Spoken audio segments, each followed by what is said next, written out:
Donald Trump ప్రభుత్వం అన్నంత పని చేస్తోంది.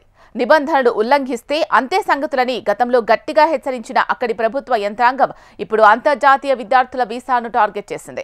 ఇందులో భాగంగా తాజాగా 6,000 మంది విద్యార్థుల వీసాలను రద్దు చేశారు. కొత్త విద్యా సంవత్సరం ప్రారంభంలో ఈ వీసాల రద్దు వ్యవహారం వెలుగులోకి రావడం కలకలం రేపుతోంది. ట్రంప్ అమెరికా అధ్యక్షుడిగా రెండోసారి బాధ్యతలు స్వీకరించాక దేశంలో ఉన్నత విద్యా వ్యవస్థను పునర్వ్యవస్థీకరణ పేరుతో చేపట్టిన ఈ చర్యలు అంతర్జాతీయ విద్యార్థులపై ప్రతికూల ప్రభావం చూపిస్తున్నాయి. అమెరికాలోని యూనివర్సిటీల్లో అంతర్జాతీయ విద్యార్థుల పరిస్థితి రోజురోజుకు కఠినతరంగా మారుతోంది. తాజాగా 6,000 విద్యార్థుల వీసాలు రద్దు చేశారు. వీరిలో సుమారు 4,000 మంది విద్యార్థులు నేర ప్రవర్తనలకు పాల్పడ్డారని ఆరోపణలున్నాయి. ఈ విషయాన్ని అమెరికా విదేశాంగ శాఖ ధృవీకరించింది. నేర ప్రవర్తన, ఉగ్రవాద ఆరోపణలతో ఈ చర్యలు తీసుకున్నారు. మత్తులో వాహనం నడపడం, దాడులు జరపడం, దోపిడీలు చేయటం వంటి నేరాలు చేసినట్లు అక్కడి అధికారులు వెల్లడించారు. అంతేకాకుండా అమెరికా చట్టాలోని INA 3B కింద ఉగ్రవాదానికి పాల్పడిన దాదాపు 300 మంది విద్యార్థులు కూడా ఈ జాబితాలో ఉన్నారు. అంతర్జాతీయ విద్యార్థులు సాధారణంగా అమెరికాలో ఉన్నత విద్యను అభ్యసించడానికి పరిశోధన చేసేందుకు వస్తారు. అయితే కొందరు విద్యార్థులు చదువు పేరుతో వచ్చి చట్ట వ్యతిరేక చర్యలకు పాల్పడుతున్నారని ఆరోపణలు ఉన్నాయి. దేశ నిబంధనలను ఉల్లంఘించిన వారికి ఇకపై ఎలాంటి సడలింపులు ఇచ్చేది లేదని అక్కడి అధికారులు స్పష్టం చేశారు. విద్యార్థులు వీసాతో రావటం వల్ల వారికి కొంత స్వేచ్ఛ లభించినప్పటికీ ఈ స్వేచ్ఛను దుర్వినియోగం చేసిన వారిపై కఠినంగా వ్యవహరిస్తోంది అమెరికా ప్రభుత్వం. వీసా నిబంధనలు కఠినతరం చేయడంతో విద్యార్థుల భవిష్యత్తు అనిశ్చితిలో పడింది. విదేశీ విద్యార్థుల ఈ వీసా రద్దు వార్త కొత్త విద్యా సంవత్సరం ప్రారంభ దశలోనే వెలుగులోకి రావడం గమనార్హం. దీంతో అమెరికాలో ఇప్పటికే అడ్మిషన్లు తీసుకున్న లేదా కొత్తగా రాబోయే విద్యార్థులలో అనిశ్చితి పెరిగింది.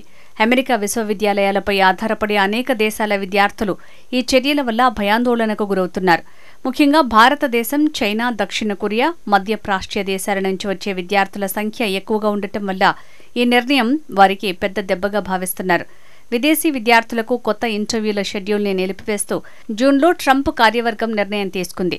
అనంతరం సోషల్ మీడియా వెట్టింగ్ని కఠినతరం చేశారు. ఫారిన్ స్టూడెంట్స్ ఖచ్చితంగా వారి సామాజిక మాధ్యమ ఖాతాలు బహిర్గతం చేయాలని ఆదేశించారు. విద్యార్థుల పోస్టులు, కమెంట్లు, లైకులను అమెరికా అధికారులు పరిశీలించి వారు జాతీయ భద్రతకు ముప్పు కాదు అని భావిస్తే మాత్రమే వీసా ప్రక్రియలో ముందుకు వెళ్తారు. ట్రంప్ రెండోసారి అమెరికా అధ్యక్షుడిగా బాధ్యతలు స్వీకరించాక దేశంలో ఉన్నత విద్యా వ్యవస్థను పునర్వ్యవస్థీకరించే పనిలో పడ్డారు.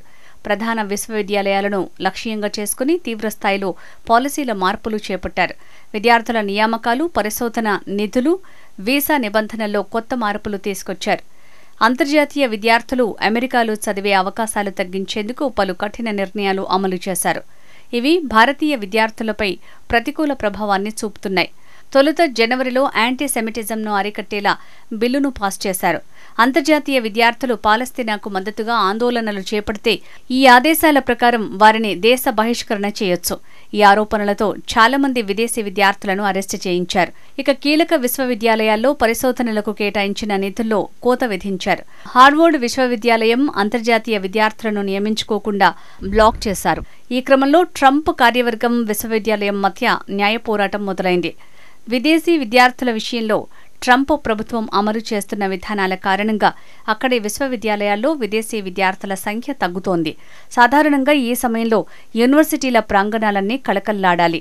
కానీ తరగతి గదులు వెలవెలబోతున్నాయి. అందుకారణం మారిన నిబంధనలు, నిరంతర అంతరాయాలు. విద్యార్థులకు ఇచ్చే F1 వీసాల ప్రాసెసింగ్ తీరుబడిగా సాగుతోంది. చదువు పూర్తయ్యాక ఉద్యోగం చేయటానికి అనుమతి ఇచ్చే OPT మార్పులపై అమెరికన్ కాంగ్రెస్ ఇంకా ఏమీ తేల్చలేదు. దీంతో విద్యార్థులు, ముఖ్యంగా భారతీయ విద్యార్థులు, వారి తల్లిదండ్రులకు ఏం చేయాలో తోచటం లేదు. వీసాల జారీలో జాప్యం, ఆప్షనల్ ప్రాక్టికల్ ట్రైనింగ్, OPTపై అనిశ్చితి కారణంగా 2025 సెప్టెంబర్, అక్టోబర్, నవంబర్ సెమిస్టర్కి గాను అమెరికన్ విశ్వవిద్యాలయాల్లో భారతీయ విద్యార్థుల ప్రవేశాలు 20 నుంచి 25 వరకు తగ్గే అవకాశాలు కనిపిస్తున్నాయి. ఉద్యోగ అనుభవంగా పనికొస్తుందన్న ఆశతో చదువు కోసం తీసుకున్న రుణాలను తీర్చుకునే ఏకైక మార్గంగా OPTపై ఆధారపడిన భారతీయ విద్యార్థులకు అమెరికా చట్టసభల ప్రతిపాదనలు తీవ్ర నిరాశను మిగిల్చాయి. దీంతో అమెరికన్ విశ్వవిద్యాలయాల్లో చేరాల్సిన భారతీయ విద్యార్థుల శాతం గణనీయంగా తగ్గింది. గతేడాది గణాంకాల ప్రకారం దాదాపు 10 లక్షల మందికి పైగా అంతర్జాతీయ విద్యార్థులు అమెరికాలో చదువుతున్నారు. వారి నుంచి దాదాపు $43.8 బిలియన్ అమెరికాకు లభించాయని NAFSA అసోసియేషన్ వెల్లడించింది.